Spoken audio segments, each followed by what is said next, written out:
Derecho, audioclase. Los últimos invitados con los que cerramos el programa de este sábado, 4 de noviembre, son el catedrático de Derecho Civil, Carlos Lasarte. Buenos días. Muy buenos días. Y la profesora Araceli Donado. Buenos días también. Buenos días. Con su ayuda nos vamos a introducir en los aspectos más importantes del Derecho Civil 2, que se ocupa de las obligaciones y contratos. Profesor Lasarte, esta asignatura en el primer cuatrimestre se centra en el estudio de la teoría general de las obligaciones. ¿Podría explicar en qué consiste? Muy bien, pues es una parte sistemática del derecho civil tradicional y muy anclada también en los derechos históricos y en el derecho de Roma, fundamentalmente, en la que el objetivo que se persigue primordial es, pues, fundamentalmente que el alumno adquiera conocimientos teóricos, prácticos y dogmáticos sobre la diversidad y sobre la tipología, la plural tipología, de las conductas que el deudor debe llevar en relación con otra persona a la que se denomina acreedor, ¿no? En ese sentido, obligación en sentido técnico, pues no es un deber cualquiera, sino que es un deber, además, con un claro contenido patrimonial y que suele encontrar su fundamento, en la mayor parte de los casos, en un contrato. Pero no necesariamente y solo en un contrato, sino que en muchos otros casos pues tienen también naturaleza de contratos, otras obligaciones que pueden generarse por otros motivos. Por eso uno de los capítulos tradicionales, que puede parecer muy abstruso, muy teórico, muy dogmático, pero uno de los capítulos tradicionales, una de las entradillas tradicionales de la teoría general de las obligaciones, es el capítulo que se llama Las fuentes de las obligaciones. Yo creo que usted ya me ha oído decir alguna vez que parece que a los juristas o a la gente de derecho, como prefiera, nos gusta mucho el agua y los ríos y estas cosas, porque siempre hay fuentes del derecho, fuentes de las obligaciones. Las fuentes es vital en el derecho, sí, son expresiones muy acuáticas.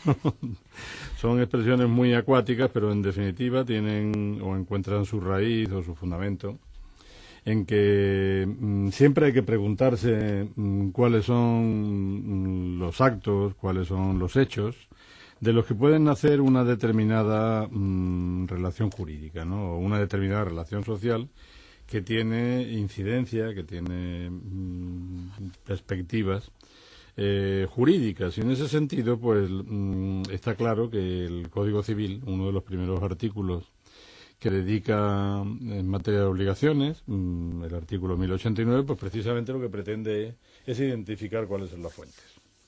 ¿Cuáles son las fuentes fundamentales, de verdad, las importantes de verdad? Pues las importantes de verdad en materia de obligaciones son los contratos y la responsabilidad extracontractual. Y todo ello lo vamos a estudiar a lo largo de este año. Profesora Donado, de las dos fuentes principales que acaba de mencionar el profesor Lasarte, de las obligaciones, ¿hay alguna que sea preferente dentro de las obligaciones?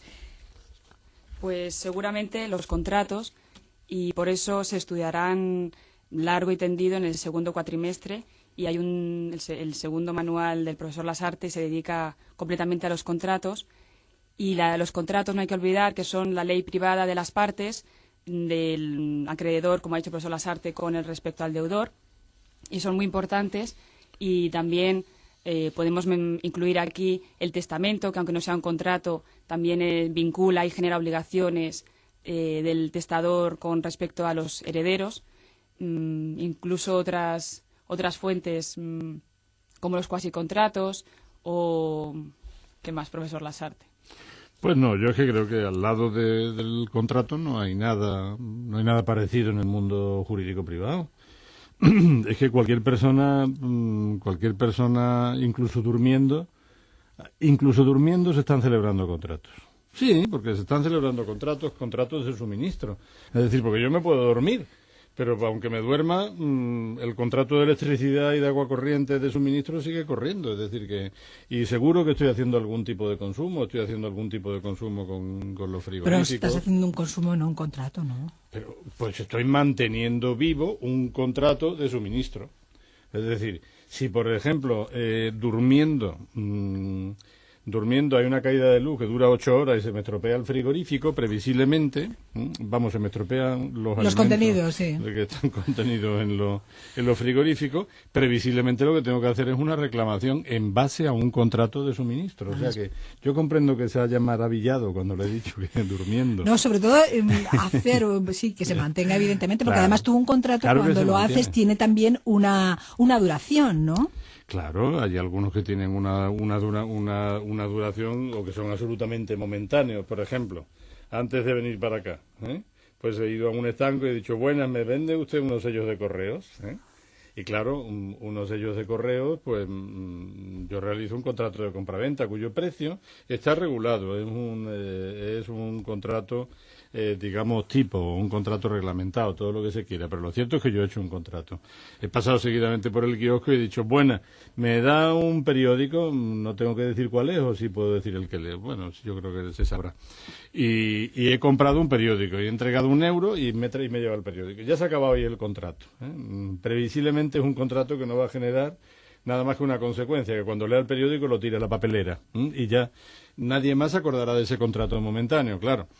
Sin embargo, a lo mejor, pues, como también he llenado el depósito del coche, si, por ejemplo, la gasolina tuviera aire o me provocara cualquier problema en el coche, a lo mejor el llenado de gasolina podía provocar es decir, que contratos se están realizando permanente y continuamente, lo que pasa es que son tan frecuentes en nuestra vida que, lógicamente, pues, con carácter general, no nos paramos a pensar en la trascendencia que pueda tener cualquier acto contractual, ¿no? Es que muchas veces también podemos pensar, los que no tenemos ni idea del derecho, es que el hacer un contrato requiere una firma, una puesta más en contacto con la persona contratante o algo así, ¿no? Bueno, pues eso ya lo iremos viendo, vamos, los alumnos lo tienen que estudiar con detalle, eso es un problema de documentación y prueba del contrato. Evidentemente el contrato existe pues de cualquier manera, dice el código,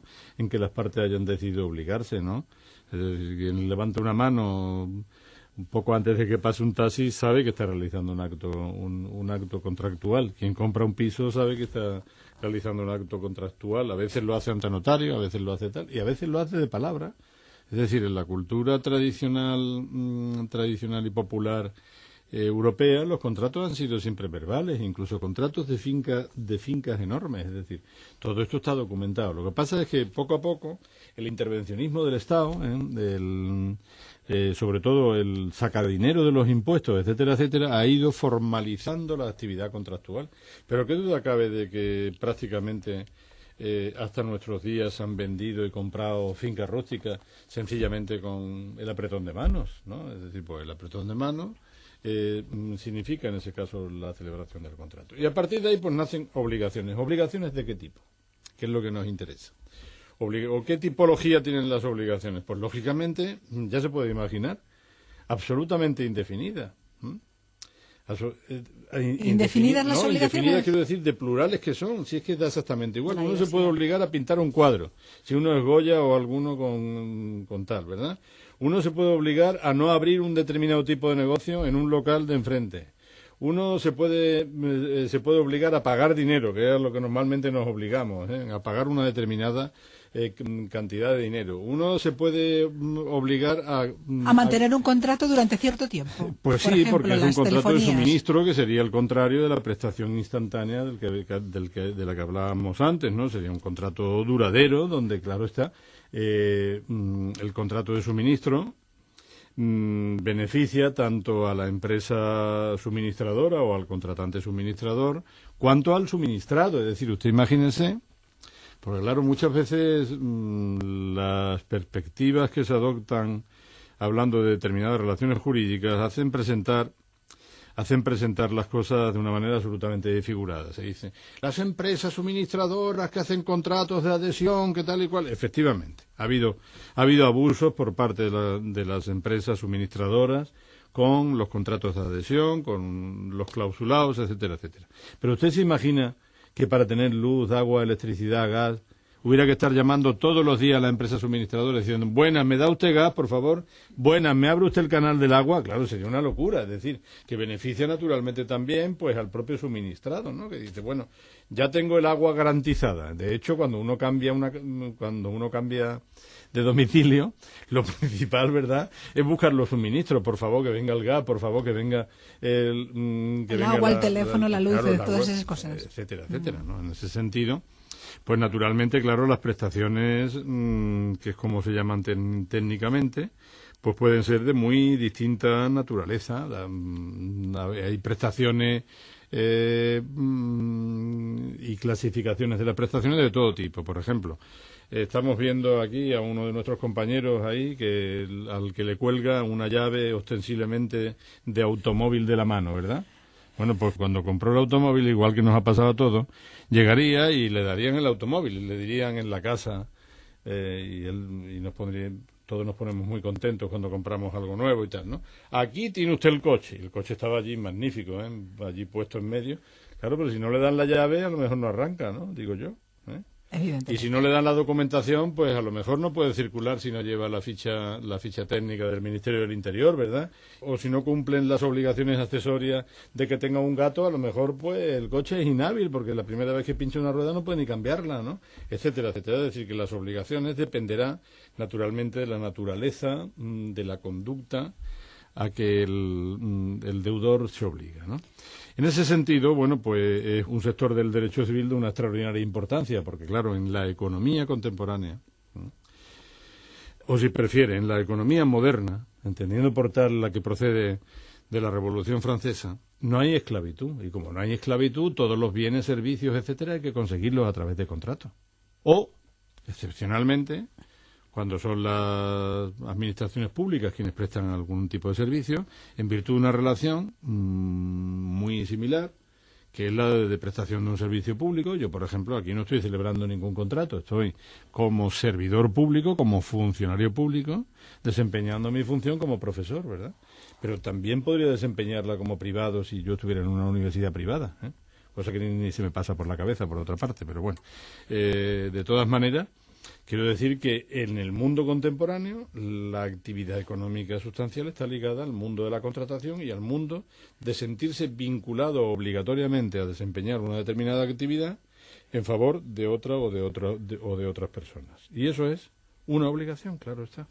¿Y cuáles son los sujetos de la obligación? El sujeto activo, que es el acreedor, y el sujeto pasivo, que es el que se obliga, que es el deudor o el sujeto pasivo, como he dicho, que se obliga a hacer algo, a dar o a no hacer, como decía el profesor Lasarte, infinidad y multitud de obligaciones o de prestaciones. O sea, normalmente son dos los sujetos los que hay. ¿Personas o personas Partes. Individuales o también pueden ser personas jurídicas, ¿no? Hombre, evidentemente, Hombre, claro. Pero claro. Cuando estás en un contrato, claro, evidentemente es una empresa. Sí, no, tan puede ser persona jurídica que yo estoy seguro que no conoce usted ninguna empresa que suministre ni gas ni electricidad. Efectivamente. Con lo de moda que están las eléctricas ahora en estos meses. Además que está todo el mundo con las eléctricas. No conoce usted ninguna que sea una persona física. No, O sea que, evidentemente claro. la forman muchas personas. Sí, no, lo que ¿no? pasa, da igual que es la naturaleza, naturalmente, propiamente como tal de persona o la personificación que conlleva la creación de cualquier tipo de sociedad o de asociación o fundación o corporación. Y para terminar el tema de las obligaciones, que evidentemente es bastante decir que vamos a terminar este tema, pero sí porque tenemos que acabar nosotros, ¿cómo se extingue las obligaciones? ¿Cómo es la forma natural de la extinción de las obligaciones? La natural de verdad, el cumplimiento o pago, que técnicamente se debe llamar cumplimiento para comprender todo tipo de obligaciones. Es decir, que si a lo que está obligado un determinado deudor, por ejemplo, es a cortar un traje porque sea sastre, pues será la entrega del traje. Si usted lo que tiene que hacer, por el contrario, como deudora, es abonar una determinada cantidad de dinero y ejecutar, por tanto, lo que se llama técnicamente una obligación pecuniaria, pues lógicamente será mediante el pago de una determinada cantidad de dinero. Es decir, llevar a cabo la conducta que satisface los legítimos intereses y las expectativas del acreedor, ¿no? El acreedor, en el momento que hayan cumplido con la obligación que le era debida, estará encantado y la obligación estará extinta. Profesor Lasarte y profesora Donado, ya para concluir, porque ya sí que cerramos, un último consejo o información o orientación hacia el alumno a la hora de enfrentarse al estudio de esta parte general de las obligaciones, de la teoría general de las obligaciones. Profesora Donado. Bueno, pues los alumnos no tienen que olvidar que el examen, la prueba presencial de febrero, constará de 5 preguntas, al igual que lo hicieron en Civil 1 el año pasado. De las 5 preguntas, una será un caso práctico que estará basado en el practicum, que se adjunta con el manual. Y esas 5 preguntas deberán contestarlas en el espacio tasado, al igual que hicieron el año pasado, y serán preguntas escuetas, breves, que coincidirán con el programa, con los epígrafes del programa, que pueden consultar el manual recomendado o cualquier otro que aparece en el programa de la asignatura. También les animamos a que consulten el foro virtual, que allí el equipo docente cuelga o anota consejos, o los propios alumnos realizan preguntas, cuestiones, y nosotros es otra forma más de ponerse en contacto con el alumnado y con la sede central. ¿Y alguna recomendación más, profesor? Yo creo que la recomendación fundamental del alumno es que estudie, claro, que estudie un poquito. Tampoco mucho, es decir, que no hay que exagerar las notas, pero que estudie. ¿Y cómo se estudia? Pues leyendo.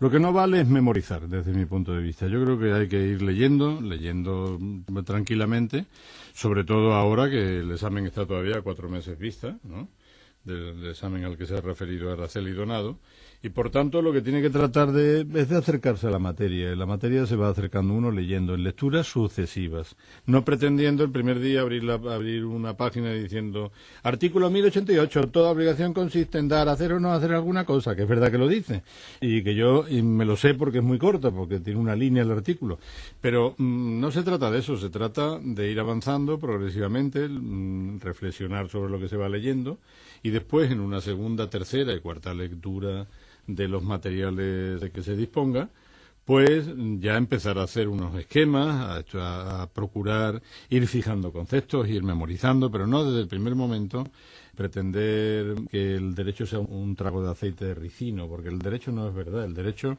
lo que hace es resolver problemas sociales. Es lo primero que tiene que tener claro un alumno. Bueno, pues con este consejo del profesor Lasarte de que tienen que estudiar y cómo hacerlo, que es útil no solamente para los alumnos de Derecho Civil, a los de Derecho y en general a cualquier alumno universitario, nos vamos a despedir esta mañana. Le agradecemos mucho la presencia del profesor Carlos Lasarte y de la profesora Araceli Donado en nuestro espacio El Mundo del Derecho. Muy buenos días. Muy buenos días. Buenos días.